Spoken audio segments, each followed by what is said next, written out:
It's gonna stay there. Alright, today we are going to take a look at our second way to prove that two triangles are congruent. Yes, or on Friday we talked about side, side, side. Right? Once I can show that all three pairs of sides of two triangles are congruent, I can say the triangles themselves are congruent. Now we're going to say if I can show that two pairs of sides and the angle that's in between those sides are congruent. What's that? I don't think we got to here, did we? I think this is where we left off. Yeah. Alright, well, you're one step ahead. So, if I can show that these two sides, like AB and DE, are congruent,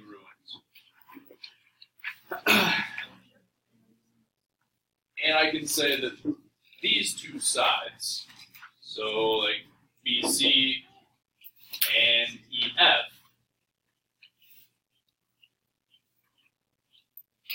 good, and the angle that's in between them. So the angle that's in between them, yeah, at the bottom of the, so angles B and E in this case. If I have that much information, two pairs of sides, and the angle that is in between those two sides, then I can say the two triangles are congruent. So I can say triangle ABC is congruent to triangle DEF. Okay, but the key for this is the angle that we have has to be in between the two congruent sides. So if instead of these two angles, if I had these two angles, that would not work. Okay, this then would be angle side side. Okay, we have to have the angle that is in between the two congruent sides. Okay, so let's take a look at an example of this. So on our first example down here, I'm given a couple of nice pieces of information. Okay, I'm given that JM and NL are congruent. So I'll start by marking that on the diagram. And then my first reason would be given. I'm also given that angles JMN and LNM are congruent. So angle JMN would be this angle, and LNM would be this angle here. So my second reason is also given. Well, then claim the side here in the middle. What property lets me say that something's congruent to itself? I'll say definition of The reflexive property. Yeah.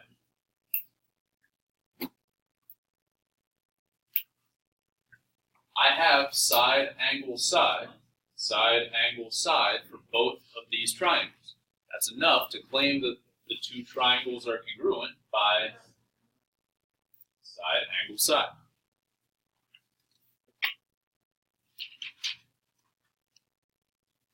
Okay. So the goal for this method is to show that two pairs of sides are congruent and the angle that's in between them. Okay.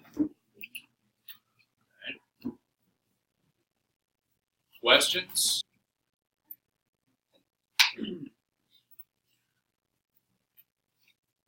All right, let's do one more together here.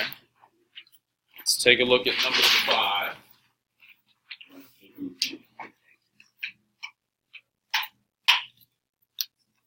So here, I'm that on the diagram. First reason is given then. I'm also given that BD, that reason is given. So then from that, they claim that angles ABD, so that's this one, and CBD, so that's this one. Those two angles are congruent. Why would I be allowed to say that those two angles are congruent?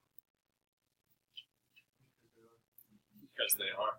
So that's because they've got the bisector, right? We're told we've got the bisector bisecting angle ABC. So those two halves that are created would be congruent by the definition of angle bisector.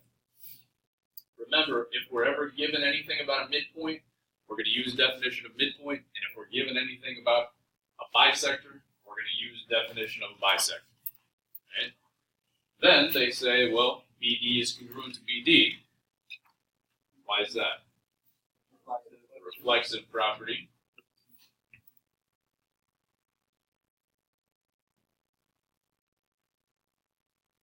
And now we have enough information to say the two triangles are congruent by side, angle, side.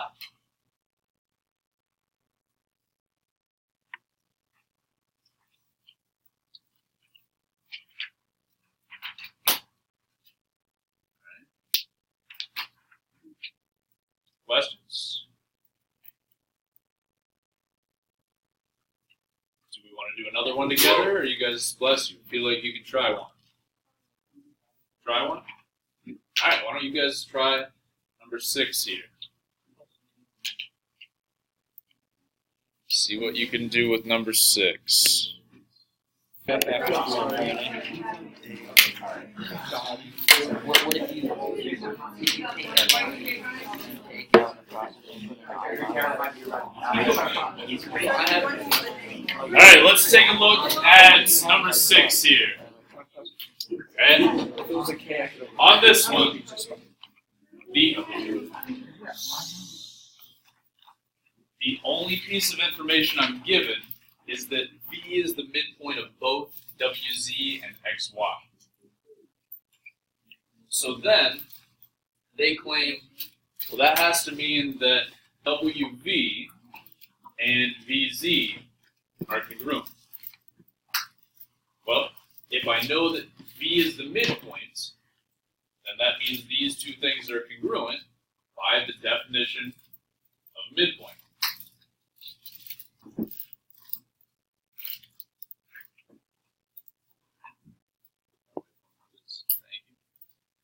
Then they say angles WVX and YVZ would have to be congruent. Why would those angles have to be congruent?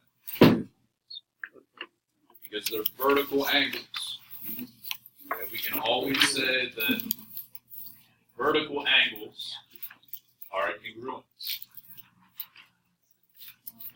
Then they claim that XV and VY would have to be congruent. Why did those two sides have to be congruent?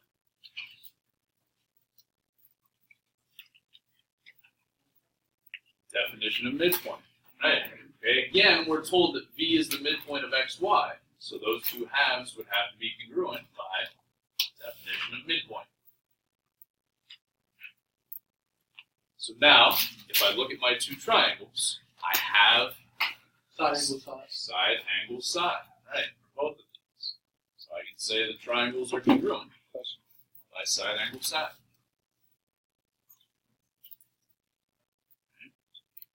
You okay with that one? Okay.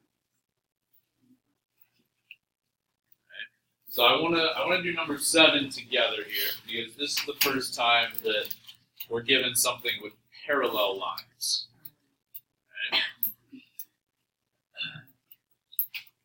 So is everybody good on this one?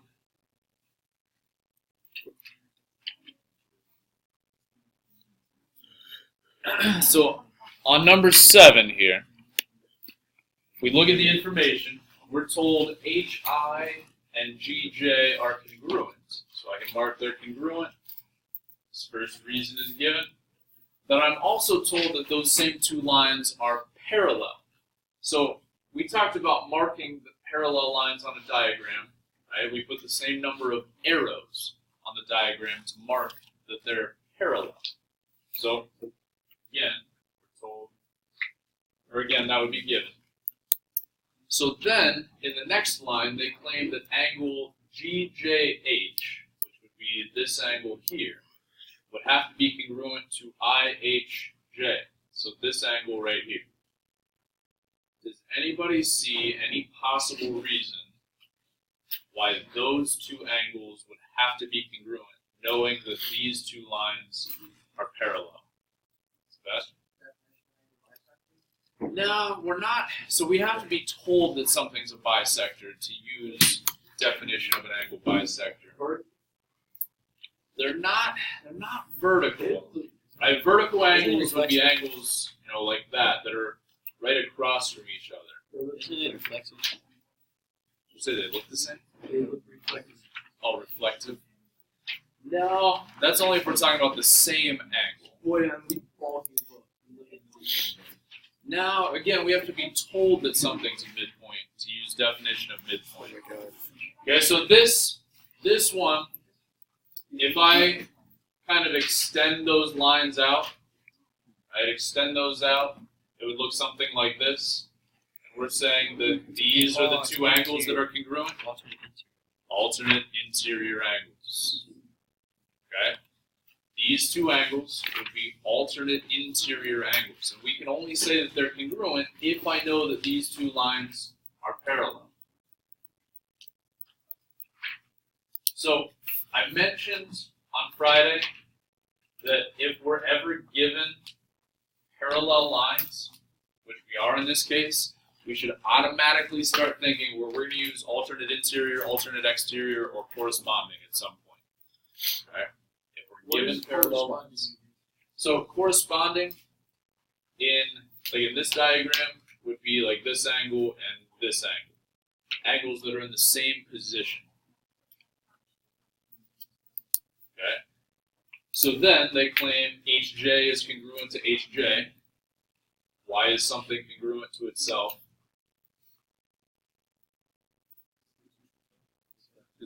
Yeah, so now this one's the reflexive property.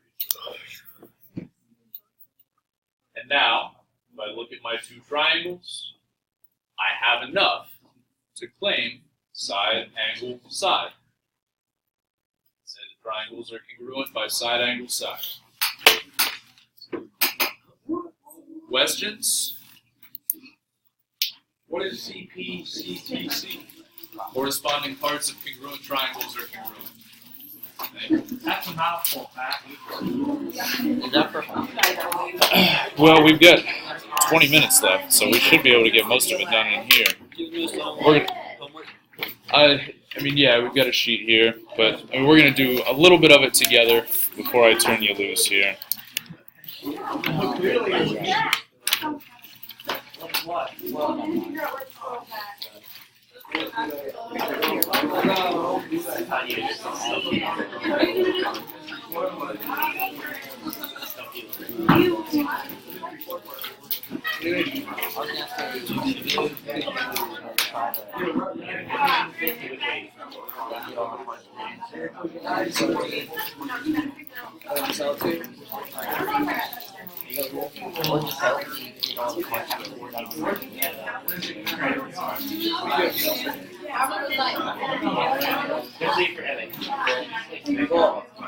Actually, Saturday, I got 2 points. Turn in 7-3.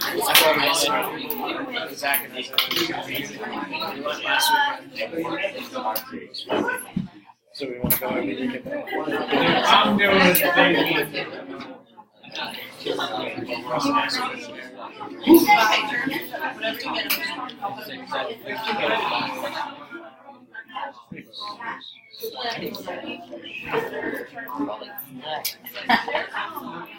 Alright, I want to do a couple of these together before I turn you loose here. Match of just 2 and 4. I was going to do 1, 2, and 4, so perfect. Sounds perfect. So, on the first section here, numbers 1 through 8, we're not writing a proof or anything. We just want to determine if we can say the triangles are congruent by either side, side, side, or side, angle, side, and then if we can, write a congruent statement. So if I look at number 1 here, if I look at both of these triangles, I've got 1 pair of sides, 2 pair of sides, and the angle that is in between them. So I can say, yes, side, angle, side can prove these two triangles congruent. But then I also want to write a congruence statement to correctly match up corresponding pieces. Right? So if I look at, let's see, QRS, can start there. I guess I'll just call the first one triangle QYT. So then I need to figure out how to match that up correctly. Okay, so if I start with QY, if I look over here, well, that side is CK. So to correctly put that in order, Q would match up with C and Y would match up with K, right? So I would say C, K, and then T would match up with P, okay? And the easiest way to do that, if we're just given a bunch of sides, is to start with one side, right? So if I start with QY, well, the Y matches up with the K, right? Because I know there's that one congruent angle there, so then the Q would have to match up with the C, right? And this, remember, there's more than one correct way to do this, okay? We could have also said something like triangle, I don't know, TYQ, and then match up the corresponding pieces. So TYQ would match up with PKC. Okay, so TY matches up with PK. We can tell that from the same number of markings on the diagram. So I could say TYQ is the same, what did I just say? PKC.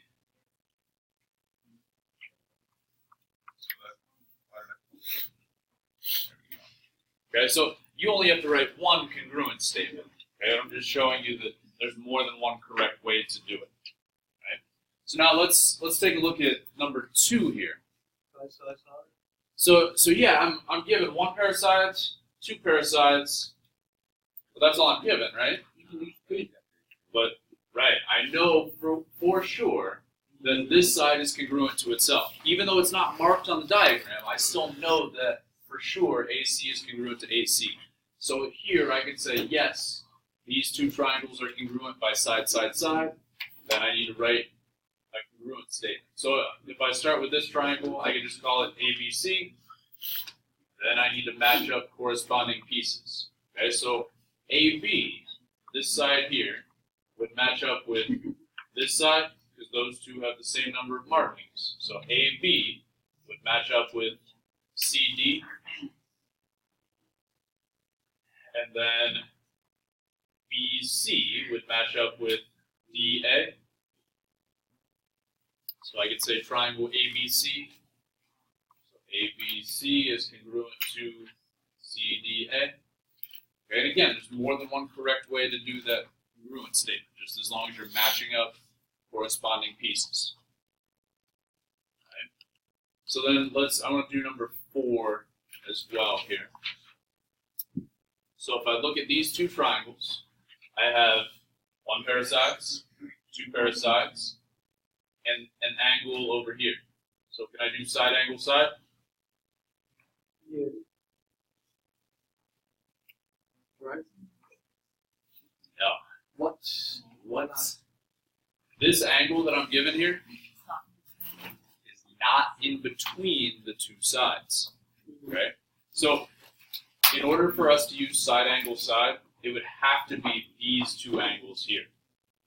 If I look at these angles here, they are not in between the two sides that I'm talking about. So the two sides, TW and TU, the angle in between them would be angle T. Right? This angle over here is not in between them. I'm not following.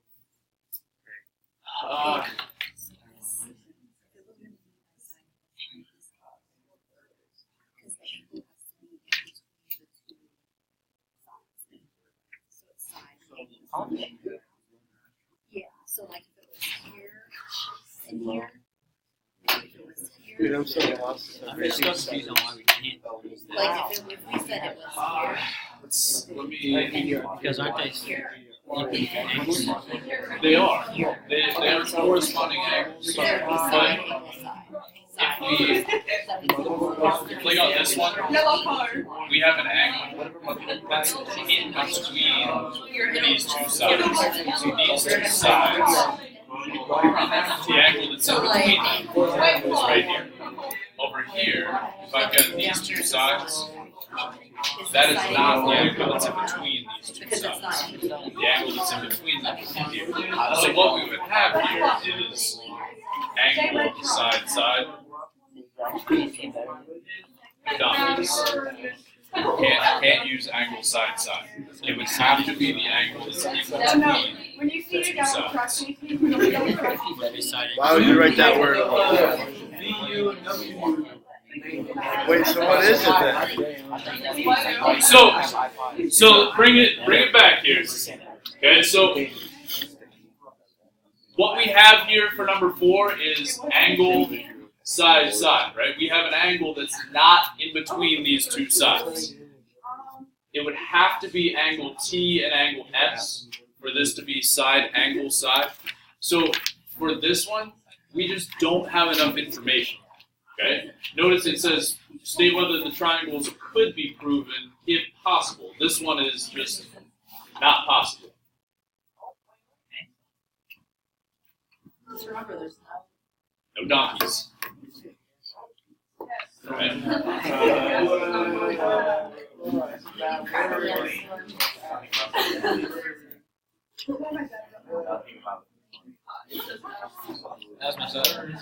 Okay. We okay with that one? Yeah. Okay. It would have to be the angle that's in between. Could 3 be angle side? This one. Yeah. So let's talk about number 3. Number 3 too. Okay. On this one, we have 2 overlapping triangles. It might actually make sense if we pull them apart and kind of draw them separately. Okay, so I would have kind of 2 triangles that look like this. So this one we could say is JMK, and then this one is LMK. So what we're given is that these 2 sides are congruent. And then I'm told these 2 angles are congruent. Okay, that's the only information I'm given. Do we see how I kind of pulled those 2 triangles apart to say it again? They stuck together like it was like a puzzle piece. Yeah, kind of, yeah. Would that be accurate? So now, these 2 triangles actually share an important piece. Okay, these 2 triangles share side MK. So if they share side MK, I can say that MK is congruent to itself. So then these 2 triangles, I would actually be able to use side angle side, because I have the angle that's in between those 2 congruent sides. Okay, so I'll let you guys finish that out and write the congruent statement. But this one is yes by side angle side. Okay. Number 3, yep. We have to rewrite the triangles. I mean, you don't have to draw this, but I think it's helpful if you pull them apart like that. Okay, any other questions on the first part here? We'll go 5. I'm gonna let you guys do 5, 6, 7, and 8. So you can add on to 5, 6, 7. Oh yeah. Thank you. All right, so I do also want to do one of these proofs together. Okay, so on these proofs, we are looking at both side, and side angle side. Okay, both of those are fair game. So on number 9 here. On number 9 here, I'm given a few things. First, I'm given that AB and CD are congruent. So I can go ahead and mark that on the diagram. So notice in these proofs, we have to write the whole thing. Okay, so my first statement, I'm going to say AB is congruent to CD. That is given. All right, so then they give us a few other pieces of information.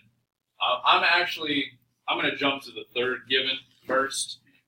Right? It doesn't matter what order we write them in, but I'm gonna go to the third one here. So we're given D is the midpoint of BE.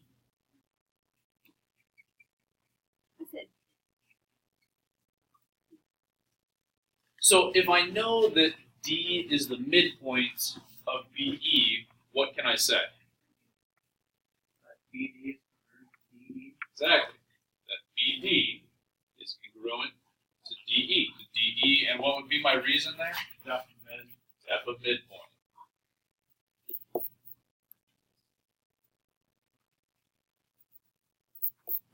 Now, we've got one more given.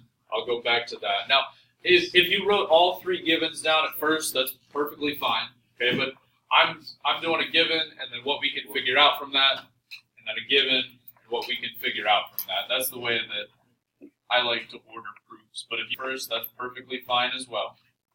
Okay, so my final given is that AB is parallel to CD. Okay, so that's this side and this side. And remember, to mark parallel on a diagram, we use the same number of arrows. Okay, so now this is probably the trickiest one to see here. What we can determine from these two sides being parallel. Isn't that what way the arrows are facing? No, it does not.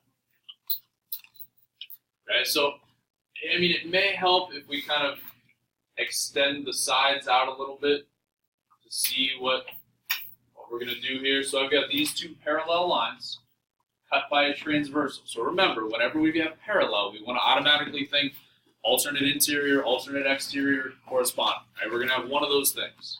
Alternate interior. Which ones? The angle B and angle B. Right? This one and this one? Yeah. These would be the ones that are congruent, but they're not alternate interior. Alternate exterior. They're corresponding, right? Because they're in the same spot. Exactly. They're in the same spot. So these would be corresponding angles. Okay, so I can say angle B is congruent to, now I cannot just say angle D here because there are a bunch of angle Ds. I would have to use 3 letters to name this angle. So we could call it CDE. So then we can say these are corresponding angles. Right, and then I've got enough information. I got side, angle, side in both of these triangles. So we can write our congruent statement here. So we can say triangle ABD is congruent to triangle CDE by SAS, side, angle, side. Okay. So on the other proofs, okay, side, side, side, and side, angle, side are both fair game. Okay, you may use either of those on the rest of the proofs on the back. Okay. Yes, the rest of this sheet is homework. So the rest of the front and the rest of the back. Okay. Any other questions? Why so serious?